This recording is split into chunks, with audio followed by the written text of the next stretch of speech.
sedang diupayakan untuk naturalisasi, tapi mereka sudah datang. Tentunya kan tim ini dengan kehadiran Luke Fikri yang bermain lebih winger ya, dengan Michael Becker yang memang nomor 9 ya, ada di pemain-pemain lainnya yang dipersiapkan untuk FIFA Matchday sudah mulai datang ya. Kevin Dix sudah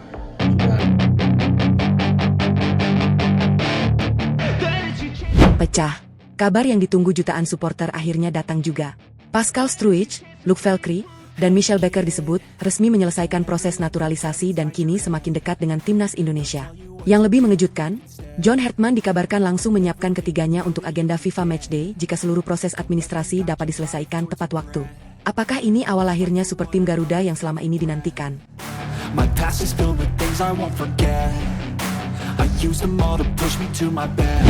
Kabar besar akhirnya mengguncang publik sepak bola Indonesia dalam cerita ini. Setelah berbulan-bulan menjadi bahan spekulasi dan pembahasan para supporter, Pascal Struijk, Luke Velkri, dan Michael Becker kini disebut telah resmi menyelesaikan proses naturalisasi mereka. Berita tersebut langsung disambut antusias oleh para pendukung Garuda yang selama ini menunggu kepastian mengenai masa depan ketiga pemain tersebut. Dalam cerita ini, keberhasilan naturalisasi tiga nama tersebut dianggap sebagai langkah penting dalam proyek besar yang sedang dibangun oleh John Hartman. Karena sejak awal, pelatih asal Kanada itu disebut ingin meningkatkan kualitas dan kedalaman skuad timnas Indonesia agar mampu bersaing lebih kompetitif di level Asia. Nama Pascal Struijk menjadi salah satu yang paling menarik perhatian. Dengan pengalaman bermain di kompetisi Eropa, ia disebut dapat membawa ketenangan dan kepemimpinan di lini belakang Garuda. Sementara itu, Luke Velkri dianggap memiliki karakter permainan yang sesuai dengan filosofi agresif dan cepat yang ingin diterapkan Hartman. Sedangkan Michael Becker diyakini mampu memberikan keseimbangan tambahan di dalam tim dengan kualitas teknik dan visi bermain yang dimilikinya. Yang membuat kabar ini semakin heboh dalam cerita ini adalah munculnya informasi bahwa Hartman tidak ingin menunggu terlalu lama. Jika seluruh proses administrasi dan registrasi dapat diselesaikan sesuai jadwal, ketiga pemain tersebut disebut berpeluang langsung dipersiapkan untuk agenda FIFA Matchday yang sudah di depan mata. Situasi tersebut membuat suasana persiapan timnas Indonesia semakin menarik. Karena selain para pemain yang sudah lebih dulu menjadi bagian dari skuad Garuda, kini muncul tiga nama baru yang berpotensi menambah kekuatan tim secara signifikan. Banyak pihak mulai membayangkan bagaimana wajah timnas Indonesia jika ketiga pemain tersebut benar-benar tersedia dalam waktu dekat. Di sisi lain, lawan-lawan Indonesia dalam cerita ini juga disebut mulai memperhatikan perkembangan tersebut. Karena masuknya tiga pemain baru tentu dapat mengubah peta kekuatan Garuda. Apalagi John Hartman dikenal sebagai pelatih yang gemar membangun berbagai variasi taktik dan sulit ditebak oleh lawan. Namun Hartman dalam cerita ini tetap memilih tenang. Ia memahami bahwa proses adaptasi tetap menjadi hal penting. Karena meskipun kualitas ketiga pemain tidak diragukan, mereka tetap membutuhkan waktu untuk membangun chemistry dengan pemain lain dan memahami sistem permainan yang sedang diterapkan. Kini seluruh perhatian tertuju pada perkembangan berikutnya. Pascal Struijk, Luke Velkri, dan Michael Becker disebut telah resmi dinaturalisasi, sementara peluang mereka tampil di FIFA Matchday masih terbuka jika seluruh proses dapat diselesaikan tepat waktu. Dan jika skenario tersebut benar-benar terjadi, maka bukan tidak mungkin Garuda akan memasuki babak baru yang membuat publik semakin optimistis menghadapi AFC 2027 dan target jangka panjang menuju masa depan yang lebih besar. Pertanyaannya sekarang, apakah ketiga nama tersebut akan langsung menjadi senjata baru Hartman di FIFA Matchday? Atau justru sang pelatih masih menyimpan kejutan lain yang belum diketahui publik? Kabar naturalisasi Pascal Struijk, Luke Velkri, dan Michael Becker dalam cerita ini ternyata tidak hanya membuat supporter Indonesia heboh, tetapi juga langsung mengubah peta persaingan di dalam skuad Garuda. Karena begitu ketiga nama tersebut dipastikan masuk ke dalam proyek timnas Indonesia, John Hartman disebut langsung menyusun beberapa skenario baru untuk menghadapi agenda FIFA Matchday dan target jangka panjang berikutnya. Dalam cerita ini, Hartman memahami bahwa kesempatan memainkan pemain berkualitas seperti Pascal, Luke, dan Michael tidak datang setiap saat. Karena itu, jika seluruh administrasi benar-benar selesai tepat waktu, ia ingin melihat secara langsung bagaimana ketiganya beradaptasi dengan ritme permainan timnas Indonesia. Bukan sekadar mengikuti latihan, tetapi juga memahami tekanan saat mengenakan lambang Garuda di dada. Yang membuat publik semakin antusias, ketiga pemain tersebut disebut langsung menunjukkan semangat tinggi untuk menjadi bagian dari proyek besar Indonesia. Dalam cerita ini, mereka menyadari bahwa timnas Indonesia sedang berada dalam fase penting menuju AFC 2027, sehingga setiap kesempatan untuk berkontribusi menjadi sangat berharga. Di sisi lain, suasana TC disebut berubah semakin kompetitif. Para pemain yang selama ini menjadi pilihan utama kini tidak bisa lagi merasa aman. Kehadiran Pascal Struijk, Luke Velkri, dan Michael Becker membuat persaingan di hampir setiap lini menjadi jauh lebih ketat. Hartman dalam cerita ini bahkan disebut senang melihat situasi tersebut karena sesuai dengan filosofinya. tempat di timnas harus diperjuangkan, bukan diberikan. Sementara itu, perhatian publik juga mulai mengarah kepada satu nama yang terus dikaitkan dengan proyek Garuda berikutnya, yaitu Reno Moons. Setelah 3 nama besar berhasil diamankan dalam cerita ini, banyak yang percaya bahwa Reno bisa menjadi target berikutnya yang akan melengkapi revolusi Garuda. Apalagi Hartman disebut masih terus memantau perkembangan pemain-pemain yang dianggap sesuai dengan kebutuhan tim. Yang menarik, dalam cerita ini beberapa pengamat Asia mulai memperhatikan perkembangan Indonesia dengan lebih serius. Mereka melihat bahwa Garuda tidak lagi hanya fokus pada hasil jangka pendek, tetapi sedang membangun fondasi yang dapat bertahan selama bertahun-tahun. Hal itu membuat Indonesia mulai dianggap sebagai salah satu tim yang perkembangannya paling cepat dalam beberapa tahun terakhir. Dan semakin mendekati FIFA Matchday, rasa penasaran publik semakin besar. Karena jika Pascal Struijk, Luc Velcri, dan Michel Becker benar-benar bisa dimainkan, maka pertandingan tersebut berpotensi menjadi momen pertama ketika supporter melihat hasil nyata dari proyek yang selama ini dibangun dalam senyap. Kini semua mata tertuju kepada John Hartman. Pascal Struijk, Luc Velcri, dan Michel Becker sudah masuk ke dalam proyek Garuda. Reno Moons masih diburu, sementara target besar AFC 2027 terus mendekat. Dan di balik semua itu, muncul satu pertanyaan yang mulai membuat supporter berdebar. Apakah FIFA Matchday nanti akan menjadi awal lahirnya super tim Garuda yang sesungguhnya? Atau justru Hartman masih menyimpan kejutan yang lebih besar lagi untuk mengguncang sepak bola Asia? Namun bukan hanya kedatangan Pascal Struijk, Luc Velcri, dan Michel Becker yang membuat publik bersemangat dalam cerita ini. Perhatian juga mulai tertuju ke sektor lini tengah, tempat John Hartman disebut telah menemukan kombinasi yang berpotensi menjadi salah satu kekuatan terbesar timnas Indonesia saat ini. Nama Kelvin Verdong dan Joey Plupesi mulai ramai dibicarakan sebagai duet yang mampu mengubah wajah permainan Garuda. Dalam cerita ini, Hartman melihat keduanya sebagai pemain yang saling melengkapi. Joey Plupesi disebut membawa pengalaman, ketenangan, dan kemampuan mengatur tempo permainan. Sementara Kelvin Verdong memberikan energi, mobilitas, serta kemampuan membantu transisi dari bertahan ke menyerang yang dengan sangat cepat. Selama sesi kombinasi keduanya membuat lini tengah Indonesia duet Verdong dan Plupesi dibanding beberapa kali menjadi pusat permainan tim. Keduanya mampu menghubungkan lini belakang dengan lini depan secara efektif. Bahkan beberapa pengamat yang mengikuti perkembangan Garuda mulai percaya bahwa sektor tengah Indonesia kini menjadi salah satu area terkuat yang dimiliki Hartman.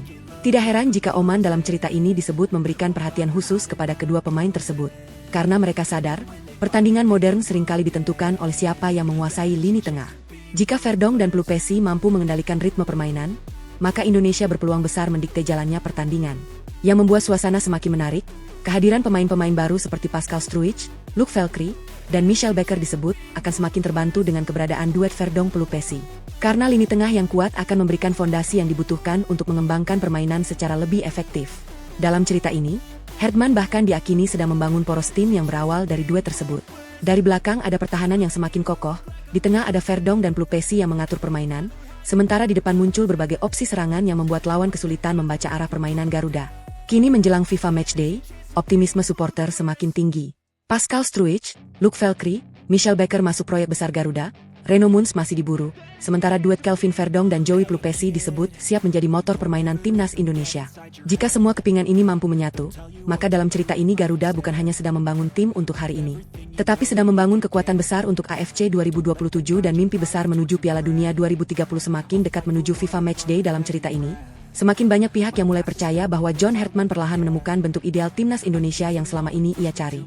Setelah membangun persaingan ketat di dalam skuad, mendatangkan pemain-pemain baru ke dalam proyek Garuda, serta memperkuat lini tengah dengan kombinasi Kelvin Verdong dan Joey Plupesi, kini gambaran mengenai kekuatan baru Indonesia mulai terlihat semakin jelas. Dalam cerita ini, Hartman disebut sangat puas dengan perkembangan lini tengah Garuda. Karena dari area itulah seluruh permainan Indonesia akan dibangun. Joey Plupesi berperan sebagai pengatur ritme dan penyeimbang permainan, sementara Kelvin Verdong memberikan energi serta agresivitas yang membuat transisi Indonesia menjadi jauh lebih cepat. Kombinasi tersebut disebut mampu menciptakan fondasi yang kuat bagi pemain-pemain di depan mereka. Yang membuat situasi semakin menarik, kehadiran Pascal Struijk di lini belakang dalam cerita ini disebut memberi rasa aman tambahan bagi tim. Dengan dukungan pemain berpengalaman di pertahanan, para gelandang bisa bermain lebih lepas dan fokus mengembangkan serangan. Sementara itu, Luc Velcri dan Michel Becker dipandang sebagai pemain yang dapat memberikan variasi baru ketika Indonesia memasuki area pertahanan lawan. Dalam beberapa sesi latihan terakhir, Hartman dalam cerita ini disebut mulai mencoba skema yang lebih agresif. Ia ingin Garuda tidak hanya bertahan dengan baik, tetapi juga berani mengambil inisiatif permainan sejak menit pertama. Filosofi tersebut dianggap sesuai dengan target besar yang sedang dibangun menuju AFC 2027. Sementara itu, kabar mengenai Reno Moons masih terus menjadi perhatian. Meskipun belum menjadi bagian dari skuad dalam cerita ini, namanya tetap dikaitkan dengan rencana jangka panjang timnas Indonesia. Banyak yang percaya bahwa jika Reno berhasil masuk ke dalam proyek Garuda, kedalaman tim akan semakin lengkap. Yang paling menarik, suasana di dalam tim disebut berubah total dibanding beberapa tahun lalu. Tidak ada lagi pemain yang merasa tempatnya aman. Semua harus berjuang di setiap latihan dan pertandingan. Hertman diyakini sengaja menciptakan budaya tersebut agar standar timnas Indonesia terus meningkat dari waktu ke waktu. Kini menjelang laga melawan Oman, optimisme publik dalam cerita ini semakin besar. Karena untuk pertama kalinya, banyak supporter merasa bahwa Indonesia tidak hanya memiliki pemain berkualitas, tetapi juga memiliki arah dan visi yang jelas. Kombinasi Pascal Struijk, Luc Velcri, Michel Becker, Kelvin Verdong, Joey Plupesi, serta target berikutnya Reno Muns, membuat proyek Garuda terlihat semakin menjanjikan. Dan jika semua rencana Hertman berjalan sesuai skenario dalam cerita ini, maka pertandingan melawan Oman mungkin hanya menjadi awal. Karena tujuan sesungguhnya bukan sekadar memenangkan satu laga FIFA Matchday, melainkan membangun super tim Garuda yang mampu bersaing di AFC 2027 dan membuka jalan menuju mimpi besar Piala Dunia 2030. Namun yang membuat para supporter semakin bersemangat dalam cerita ini adalah munculnya keyakinan bahwa proyek yang sedang dibangun John Hertman sebenarnya baru berjalan sekitar setengah jalan. Meskipun timnas Indonesia sudah menunjukkan perkembangan yang signifikan, Hertman disebut masih melihat banyak ruang untuk berkembang sebelum AFC 2027 dimulai. Dalam cerita ini, Hertman memahami bahwa membangun tim besar tidak bisa dilakukan dalam hitungan minggu atau bulan. Karena itu, setiap agenda FIFA Matchday, setiap TC, dan setiap pertandingan internasional dianggap sebagai bagian dari proses panjang menuju target yang lebih besar. Ia tidak hanya mencari kemenangan hari ini, tetapi juga membangun fondasi yang mampu bertahan hingga bertahun-tahun ke depan. Dengan hadirnya Pascal Struijk, Luc Velcri, dan Michel Becker, ditambah kekuatan lini tengah yang mulai terbentuk melalui duet Kelvin Verdong dan Joey Plupesi, Indonesia disebut mulai memiliki kerangka tim yang solid. Namun dalam cerita ini, Hertman masih ingin menambah beberapa kepingan penting agar skuad Garuda benar-benar lengkap. Disinilah nama Reno Muns kembali muncul. Banyak pihak percaya bahwa Reno bukan satu-satunya pemain yang sedang dipantau. Dalam cerita ini, tim pencari bakat PSSI dan Hertman disebut masih aktif memonitor sejumlah pemain yang berpotensi memperkuat Garuda dalam beberapa tahun mendatang.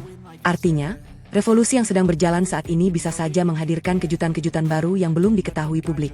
Yang menarik, lawan-lawan Indonesia di Asia dalam cerita ini mulai memperhatikan perkembangan tersebut. Mereka melihat bahwa Indonesia bukan hanya menambah pemain baru, tetapi juga membangun struktur tim yang lebih modern. Dari lini belakang hingga lini depan, Garuda mulai memiliki kompetisi internal yang ketat dan kedalaman skuad yang semakin baik. Bahkan dalam cerita ini, beberapa pengamat mulai menyebut bahwa Indonesia sedang memasuki periode yang sangat penting. Karena jika fondasi yang dibangun Hertman berhasil berkembang sesuai rencana, maka AFC 2027 bisa menjadi panggung pertama untuk menunjukkan hasil nyata dari proyek besar tersebut. Dan jika perkembangan terus berlanjut, mimpi menuju Piala Dunia 2030 yang dulu terasa sangat jauh mulai dianggap bukan sesuatu yang mustahil. Menjelang laga melawan Oman, Hertman dalam cerita ini tetap meminta seluruh pemain untuk tidak terlena dengan berbagai pujian dan ekspektasi. Ia menegaskan bahwa semua harus dibuktikan di lapangan. Nama besar, rumor pemain baru, dan proyek jangka panjang tidak akan berarti apa-apa jika tim gagal menunjukkan kualitas ketika pertandingan dimulai. Karena itulah suasana di dalam skuad Garuda disebut semakin fokus. Semua pemain memahami bahwa mereka bukan hanya bermain untuk satu pertandingan, tetapi menjadi bagian dari perjalanan yang lebih besar. Sebuah perjalanan yang dalam cerita ini diharapkan membawa Indonesia menjadi salah satu kekuatan yang disegani di Asia. Dan kini, dengan Pascal Struijk, Luc Velcri, Michel Becker, Kelvin Verdong, Joey Plupesi, serta kemungkinan hadirnya Reno Muns di masa depan, banyak supporter mulai bermimpi lebih jauh dari sebelumnya. Pertanyaannya sekarang, apakah laga melawan Oman akan menjadi langkah pertama menuju era keemasan Garuda? Atau justru John Hertman masih menyimpan kejutan terbesar yang belum siap ia tunjukkan kepada publik?